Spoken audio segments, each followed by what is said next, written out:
Meet Jane. Jane is engaged in heated debate on social media about the climate change. She feels that her argument is well-reasoned and logical, and she can't understand why anyone would disagree with her. As the debate continues, Jane becomes more and more frustrated and dismissive of those who disagree with her. In this case, Jane has fallen prey to the false consensus effect, assuming that her opinion is the only valid one, and that anyone who disagrees must be in minority. You see, the false consensus effect is a tendency we have to overestimate how much other people agree with us. Although we wouldn't say it out loud, we often think that everyone else must share our opinions, our views, our beliefs. But the truth is, often they don't. And let's be honest, we all have that one friend who think that they're always right, don't we? They just can't believe that someone could have a different opinion than them. But that's where the false consensus effect comes in. It's like our brains are hardwired to believe that we're always in majority.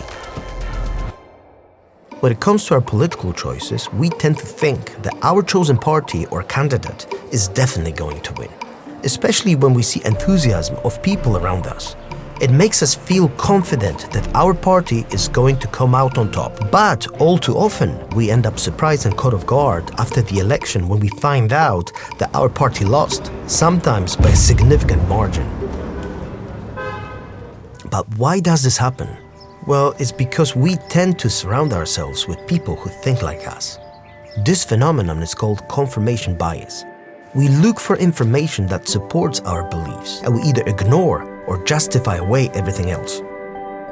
And when we're surrounded by people who think like us, it reinforces our belief that we're always right.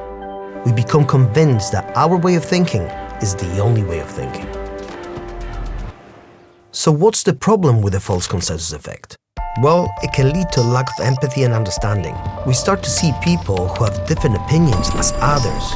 We can't relate to them because we don't understand them. And let's be honest, that's not the way we should be treating each other. We should be open-minded and willing to learn from each other. So how do we overcome the false consensus effect? Well, it's all about being aware of it. We need to recognize that our beliefs and our opinions are just that, ours.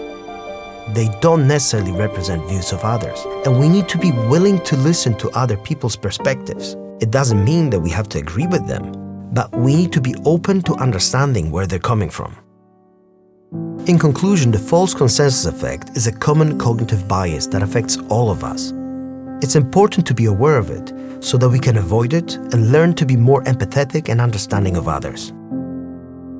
Thanks so much for watching. I hope you enjoyed it. If you did, don't forget to hit the like and subscribe to our channel for more videos like that. If you're interested in other biases or the way our mind works, you may want to consider either that video or that one. And if you have any suggestions in terms of what more videos to make, leave them in the comments below. Thanks again, and I'll see you next time.